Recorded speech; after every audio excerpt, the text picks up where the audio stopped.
नमस्कार, आप सभी के अपने चैनल जय गुरुदेव उत्तराखंड पर एक बार फिर से बहुत बहुत स्वागत है। कामना करते हैं कि आप और आपके परिजन सभी स्वस्थ होंगे। इसी कामना के साथ बढ़ते हैं आज के अद्भुत क्रमांक की ओर। तो आज हम बात करने वाले हैं आप सभी के लिए 3 ऐसे मुख्य संकेतों की जो यदि आप अपने जीवन में अनुभव करते हैं तो निश्चित तौर पर ये 3 संकेत आपके लिए पूर्वानुमान हो सकते हैं आपके भाग्योदय के लिए।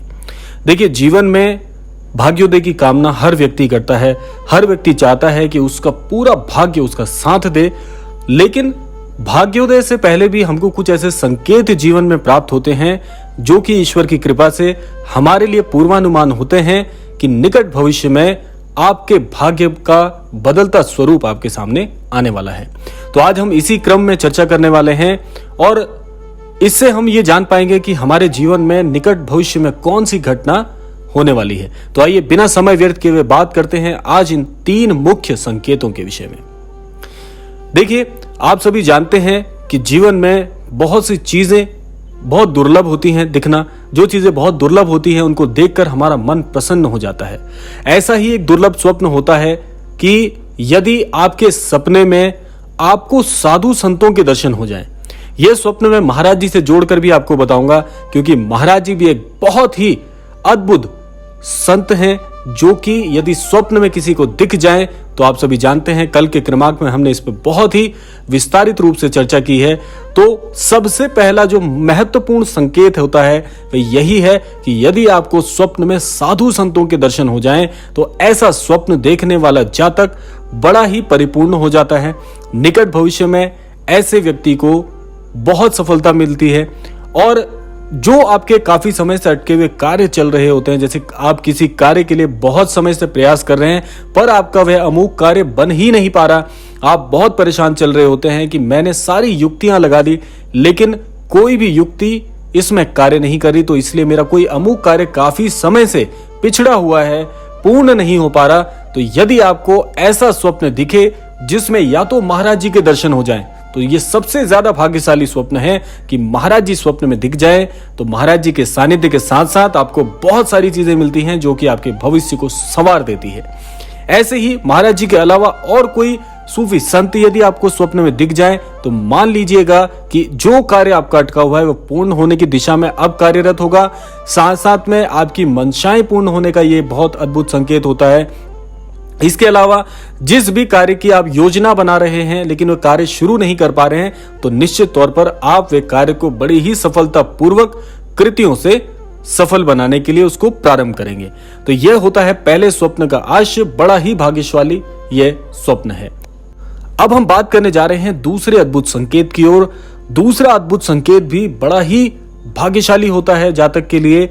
जो व्यक्ति यह अनुभव कर रहा है कि उसके जीवन में अचानक से आध्यात्म के प्रति बहुत गहरी रुचि बढ़ते जा रही है, आध्यात्म में अपने आप को परिपूर्ण चाहता है, ऐसा भी मन करता है कि सदैव 24 घंटे ईश्वर की भक्ति में अपना दिन गुजार दें, ऐसा अनुभव होना सबसे महत्वपूर्ण संकेत होता है कि ईश्वर भी चाहते हैं कि अब आपके जीवन में कुछ सुधार किया जाए।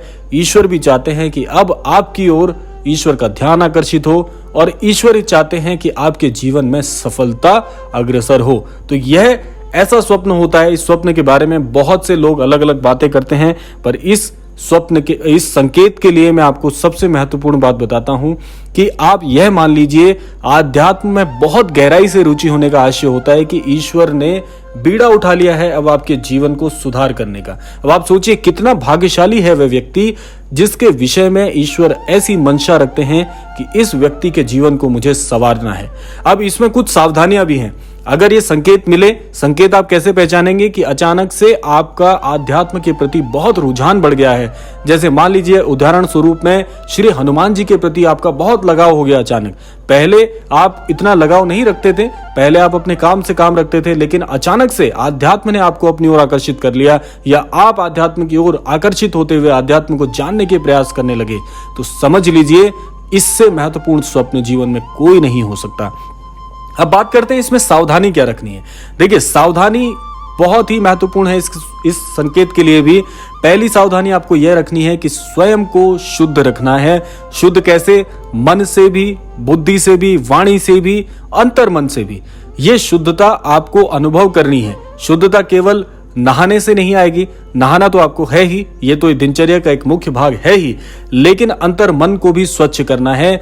दृष्टि पवित्र होनी चाहिए, बुद्धि पवित्र होनी चाहिए, वाणी पवित्र होनी चाहिए। इन सावधानियों को यदि आप जीवन में लेकर आते हैं और ये संकेत आपको प्राप्त हो रहा है, तो समझ लीजिएगा कि ईश्वर ने अब आपका जीवन का बीड़ा उठा लिया है कि अब आपको कामयाब करना है। तो मैं तो ऐसे संकेत प्राप्त होने वाले व्यक्ति के लिए यही कहना चाहूंगा कि महाराज जी की अद्भुत कृपा है आपके ऊपर कि ईश्वर ने, महाराज जी ने आपको चुना है। आपका भाग्य संवरने वाला है। प्रतीक्षा करने की आवश्यकता नहीं है। बस केवल और केवल जिस धारा में आपका जीवन अब प्रवाहित हो रहा है ईश्वर की कृपा से, उसी धारा में आपको बहते चले जाना है। तो यह है दूसरा अद्भुत संकेत। बात कर लेते हैं तीसरे और सबसे महत्वपूर्ण संकेत के विषय में। तो तीसरा अद्भुत संकेत है, तो ये जो तीसरा महत्वपूर्ण संकेत है वह आपको थोड़ा सा गहराई से समझना होगा।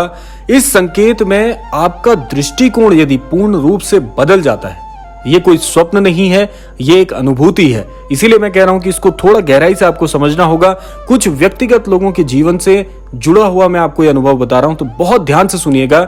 यदि एकाएक आपके दृष्टिकोण में बड़ा परिवर्तन आ जाए, जैसे कि आप इस सृष्टि को जिस प्रकार से पहले देखते थे, जैसे कि आज एक आम व्यक्ति क्या चाहता है कि उसके जीवन में उसका कार्य क्षेत्र बड़ा हो जाए, खूब सारा धन एकत्रित हो जाए, उसका परिवार सुखी रहे, सबकी सेहत अच्छी रहे।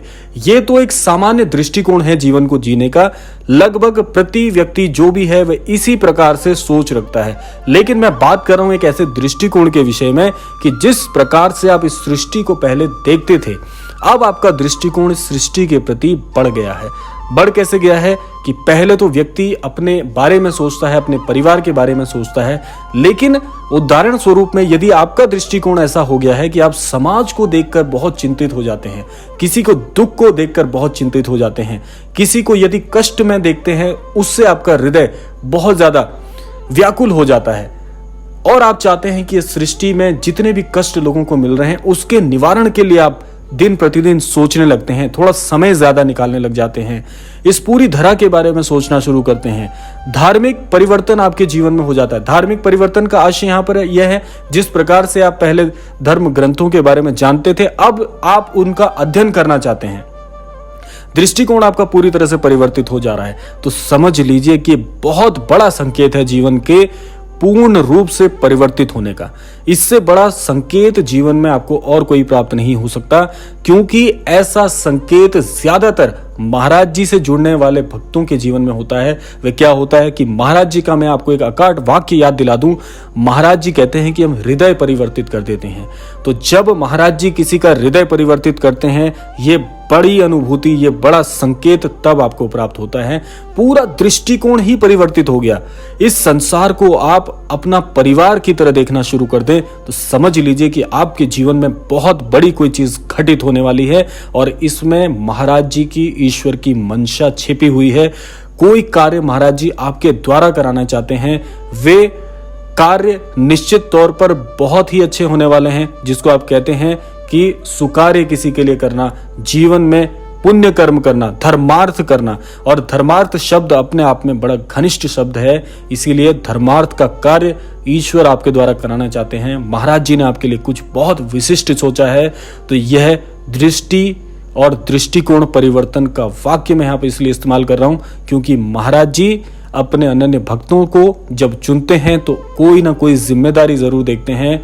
तो इसीलिए मैं आपको कह रहा हूं कि जीवन में यदि ऐसे 3 संकेत, मुख्यतः जो 2 मैंने आपको संकेत बताए हैं, दूसरा और तीसरा संकेत, यदि ऐसा कुछ अनुभव हो रहा है, थोड़ा सा एकाग्र हो जाइए, ध्यान करिए महाराज जी के छवि चित्र के समक्ष, महाराज जी से आज्ञा मांगी कि महाराज जी इस प्रकार के संकेत मुझे मिल रहे हैं, इसका क्या आशय है। निश्चित तौर पर महाराज जी की ओर से आपको इसका प्रत्युत्तर अवश्य मिलेगा।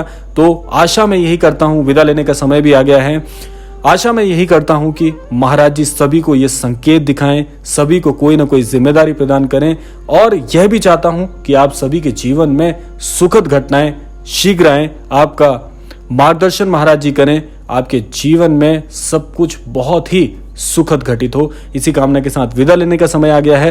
प्रार्थना यही करूंगा महाराज जी से कि महाराज जी सभी को सद्बुद्धि प्रदान करें, सन्मति प्रदान करें, सभी को आस्थावान बनाएं, इस संपूर्ण सृष्टि का, संपूर्ण धरा का कल्याण हो। इसी कामना के साथ विदा लेते हैं। मिलते हैं अगले क्रमांक में, तब तक के लिए जय श्री राम, जय गुरुदेव, जय उत्तराखंड।